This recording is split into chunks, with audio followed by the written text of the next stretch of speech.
Hey guys, CJ here with Elevated Systems, and a few weeks ago I upgraded my Framework 13 from the original 2256 by 1504 60Hz display to the new 2.8K 120Hz display.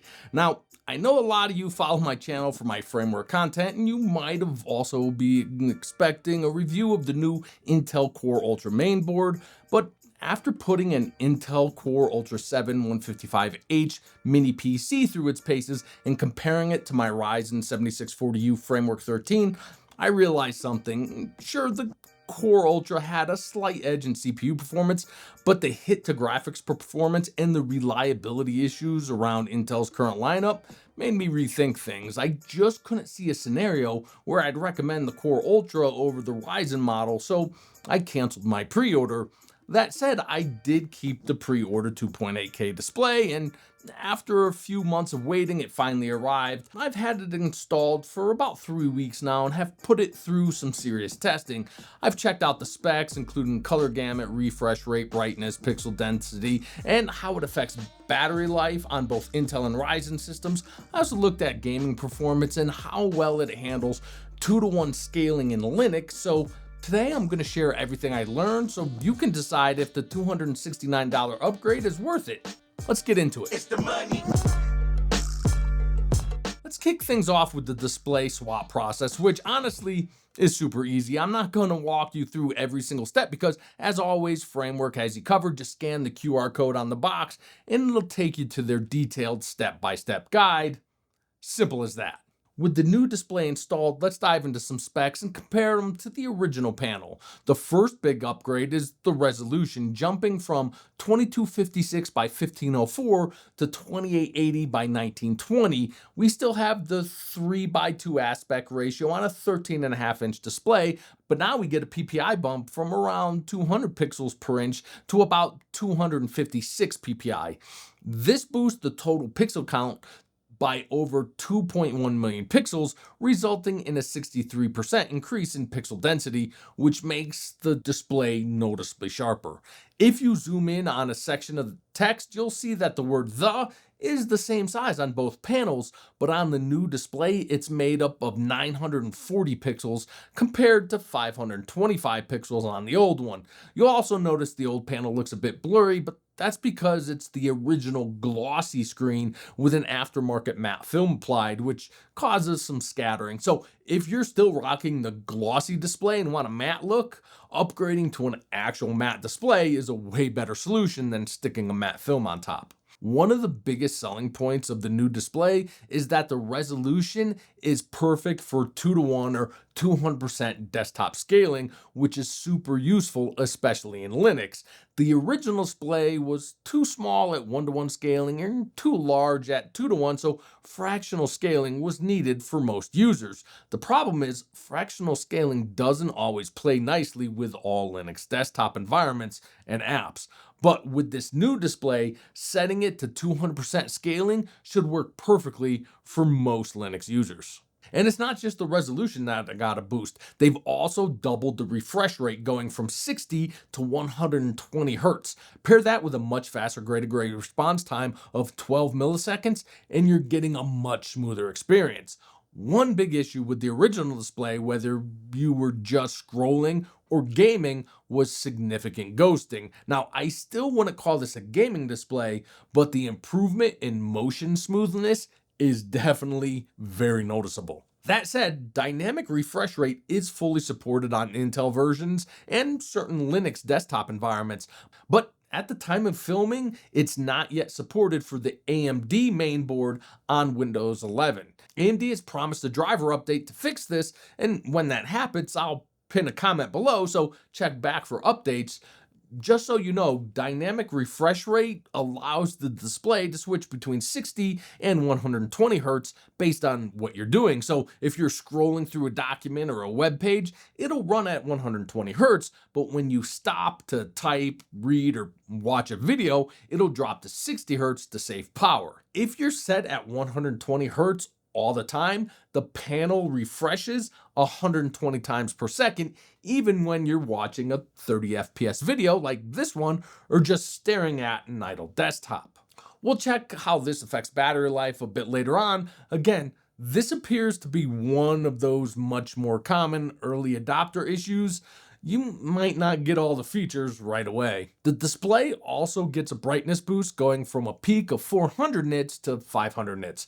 This graphic shows the peak brightness measured across 13 points on the display, while I measured a peak of 516 nits. In the center, the brightest spot was actually on the top left, and it gradually drops off towards the bottom right, making the average measured brightness 482 nits. As for color, the display is rated to cover 100% of the sRGB color gamut, and my measurement came in at 99%, which is well within the margin of error. However, out of the box, the color profile skews pretty heavily into the green spectrum. Depending on the quality of the display you're watching this video on right now, you might not be able to see the shift, but trust me, when I switch from the default profile to a calibrated sRGB profile, the difference is huge. The default profile has a noticeable green tint, and yes, all the Windows and AMD color enhancement features are turned off. Okay, let's get into one of the biggest questions most people have. How does the new display affect battery life? I tested the old versus new display on the 11th gen i7-1165G7, 12th gen i7-1260P, and the AMD Ryzen 7840U mainboards. All tests were done with the 61 watt-hour battery, using the latest BIOS, drivers, and OS updates, with the screen set to 200 nits. I ran the Underwriter Laboratories ProCyan Office Productivity Battery Life Test, which simulates a typical ultra-portable laptop workload. For the Intel boards, I tested with dynamic refresh rate enabled on the new display, and for the AMD board, I tested both at 60 and 120 Hz. And don't worry, if AMD updates the drivers, I'll post the new numbers in the comments and in a community post. The test showed a 63-minute drop in battery life on the 11th gen, a 49-minute drop on the 12th gen, and for the Ryzen board, there's only a 29-minute drop at 60 Hz, but nearly a 2-hour drop when running at 120 Hz.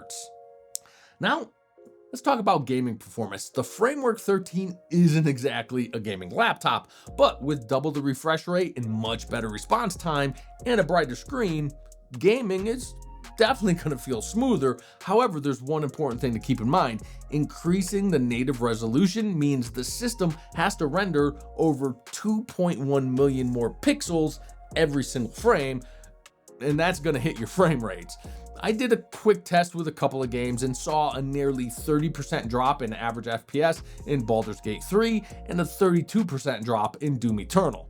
Of course, you can always lower the display or render resolution, but both games were already on the lowest graphical preset, and nothing impacts visual quality more than dropping below a display's native resolution.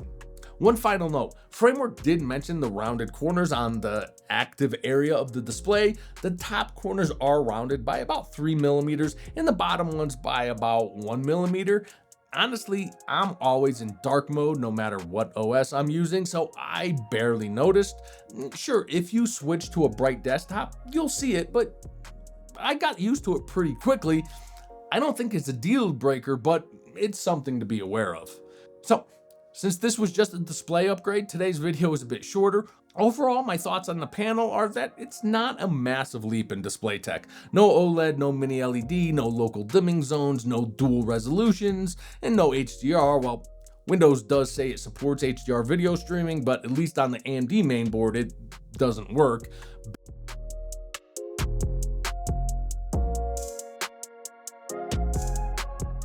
Basically, it's an incremental upgrade, same tech with slightly better specs, but that also means it comes with only a slightly higher price tag, and around $110 more than the original display. If you're buying a new Framework 13 and trying to decide which display to pick, I'd say the small price increase is worth it if you're okay with the hit's battery life. But if you're considering spending $270 to upgrade your existing Framework 13, it really depends on your workload. After a few weeks of using the new panel, I do appreciate the sharper image and smoother performance, but I'm a little underwhelmed by the peak brightness and the out-of-the-box color accuracy, and I'm definitely disappointed by the lack of dynamic refresh rate or VRR support on the AMD model in Windows. Had I known that, I probably would have waited to buy the display until VRR support was confirmed. Unfortunately, I couldn't have known because Framework didn't mention it in the product listing or in their deep dive blog post.